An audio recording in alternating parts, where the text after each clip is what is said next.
राधे राधे, जय श्री कृष्ण। पांचों जो कन्याएं थी गंधर्व के पिशाचिनी थी, और ऋषि राज जो थे ना, ऋषि का पुत्र अग्निप, वह भी पिशाच था। सभी ने लोमस ऋषि के साथ पूरे माघ मास स्नान किया वहाँ पर त्रिवेणी में, गंगा जी में। और उसके बाद लोमस ऋषि कहने लगे कि पुराने समय में अवंती देश में वीरसेन नाम का एक राजा रहता था।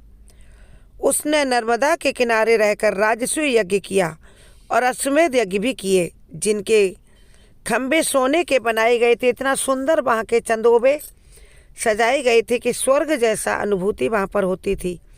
ब्राह्मणों को अन्न का बहुत सा उस राजा ने दान किया, और बहुत सी गायें, सुंदर वस्त्र और सोने के आभूषण उसने राजा ने सभी को दान में दिए। वह राजा देवताओं का बड़ा भक्त था और दान करने वाला राजा था।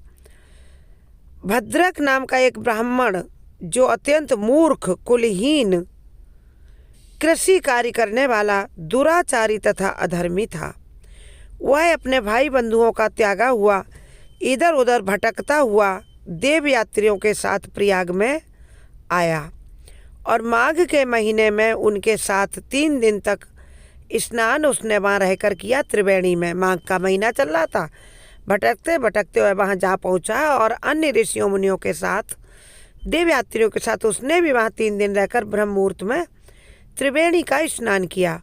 वह 3 दिन में ही निष्पाप हो गया और वह अपने घर चला गया।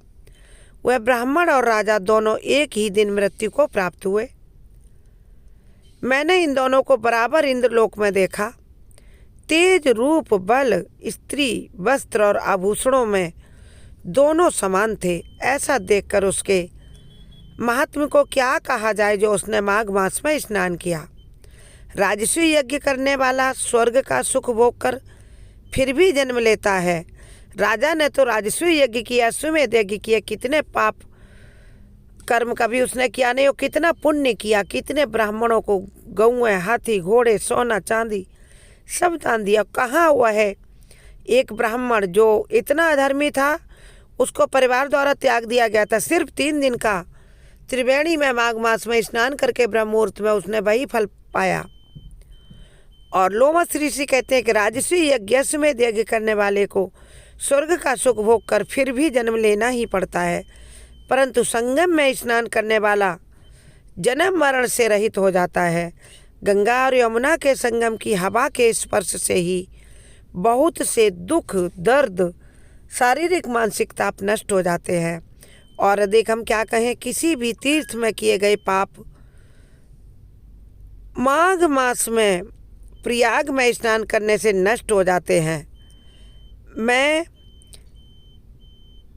पिशाच मोचन नाम का एक पुराना इतिहास भी सुनाता हूँ, उसे ध्यान से सुनिए। इस इतिहास को यह कन्याएं और तुम्हारा पुत्र अग्निप भी ध्यान से सुने। ऐसा लोमस ऋषि ने वेद निधि ऋषि से कहा, जिनका पुत्र अग्निप पिशाच हो गया था। बोले, इससे इनको स्मृति ज्ञान की प्राप्ति होगी। पुराने समय में देवद्विति नाम का बड़ा गंभीर और वेदों में पारंगत एक वैष्णव ब्राह्मण था। उसने पिशाच को निर्मुक्त किया था। वेद निधि कहने लगे कि वह कहाँ का रहने वाला और किसका पुत्र, किस पिशाच को उसने निर्मुक्त किया। आप विस्तार पूर्वक ये सब कथा हमें सुनाइए।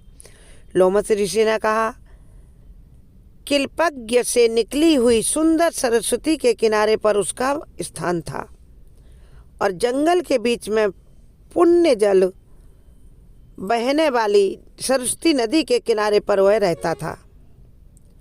जंगल के बीच में पुण्य जल वाली सरस्वती बहती थी। वन में अनेक प्रकार के पशु भी विचरते थे। उस ब्राह्मण के श्राप के भय से पवन भी बहुत सुंदर चलती थी, मंद मंद सुगंधित पवन चलती थी, और वन चैत्र रथ के समान था। उस जगह धर्मात्मा देवदूति रहता था। उसके पिता का नाम था सुमित्र, और वह लक्ष्मी के वरदान से उत्पन्न हुआ था।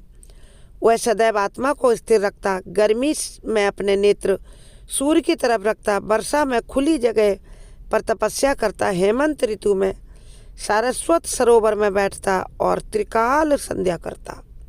जितेंद्रिय और सत्यवादी भी था। अपने आप गिरे हुए, अपने आप जो फल जमीन पर गिर जाते थे और पत्तियों का वह भोजन करता था, वह अपने हाथ से वृक्ष से फल नहीं तोड़ता था, सिर्फ गिरे हुए फल खाता था। उसका शरीर सूख कर हड्डियाँ मात्र रह गई थी। इस प्रकार उसको तप करते हुए वहाँ पर 1000 वर्ष बीत गए। तप के प्रभाव से उसका शरीर अग्नि के समान प्रज्वलित था, चमकदार हो गया था। विष्णु की प्रसन्नता से ही वह सब कार्य करता था। दधीचि ऋषि के वरदान से ही वह श्रेष्ठ वैष्णव हुआ था। एक समय उस ब्राह्मण ने वैशाख महीने की एकादशी को श्री हरि विष्णु की पूजा करके उनकी सुंदर स्तुति की तथा विनती की। उसकी विनती सुनकर भगवान श्री हरि उसी समय गरुड़ पर चढ़कर प्रकट हो गए और उसके पास आए। चतुर्भुज विशाल नेत्रों, मेघ जैसा सुंदर स्वरूप श्यामला भगवान को स्पष्ट देखकर प्रसन्नता के मारे उसकी आंखों से खुशी के आंसू भर गए और कृतकृत्य होकर उसने भगवान को दंडवत प्रणाम किया। उसने अपने शरीर को भी याद न रखा और वह भगवान के ध्यान में लीन हो गया। तब भगवान ने कहा, हे देवती, मैं जानता हूँ कि तुम मेरे परम भक्त हो, मैं तुमसे अत्यधिक प्रसन्न हूँ, तुम वर मांगो। इस प्रकार भगवान के वचन सुनकर प्रेम के मारे लड़खड़ाती हुई वाणी में वह कहने लगा कि हे देवादिदेव श्री हरि, अपनी माया से शरीर धारण करने वाले आपका दर्शन देवताओं को भी दुर्लभ है। अब आपका दर्शन भी हो गया। आपने कृपा करके मुझे अपना मेरे इन चक्षुओं से मुझे आपने दर्शन दे दिया, मुझे और क्या चाहिए? अर्थात मुझे अब कुछ भी नहीं चाहिए। मैं सदैव आपकी भक्ति में रमा रहूं। हे भगवान, इतना वरदान दे दीजिए भक्ति का। भगवान उसके वचन सुनकर कहने लगे कि ऐसा ही होगा, तथास्तु एवमस्तु। तुम्हारे तप में कोई बाधा नहीं पड़ेगी। जो मनुष्य तुम्हारे कहे गए स्तोत्र को पढ़ेगा, उसकी मुझ में अचल भक्ति, दृढ़ भक्ति होगी। उसके धर्म कार्य सांगोपांग होंगे और उसकी ज्ञान में परम निष्ठा होगी। इस प्रकार लोमस ऋषि वेद निधि को और उन सबको इस वेदद्युति ब्राह्मण की सुंदर कथा उन्होंने सुनाई। आगे वेद निधि पूछते हैं कि उसने किस प्रकार पिशाच को मुक्त किया था। तो लोमस ऋषि कहने लगे कि यह कथा अब अगले प्रसंग में हम तुम्हें पूरी सुनाएंगे। अब तुम्हारा पुत्र अग्निप और ये 5 गंधर्व कन्या जो पिशाचिनी रूप में है, इनको प्रतिदिन एकाग्र बुद्धि से श्री हरि भगवान का मन में स्मरण करते हुए और इसी अछोद सरोवर में प्रतिदिन माघ मास के पूरे महीने स्नान करना है। इन्हें प्रभु की कृपा से प्रभु की स्मृति बनी हुई है, इसलिए ये शीघ्र ही अपने इस पाप से दूर हो जाएंगे, मुक्त हो जाएंगे और सुंदर देह प्राप्त करेंगे।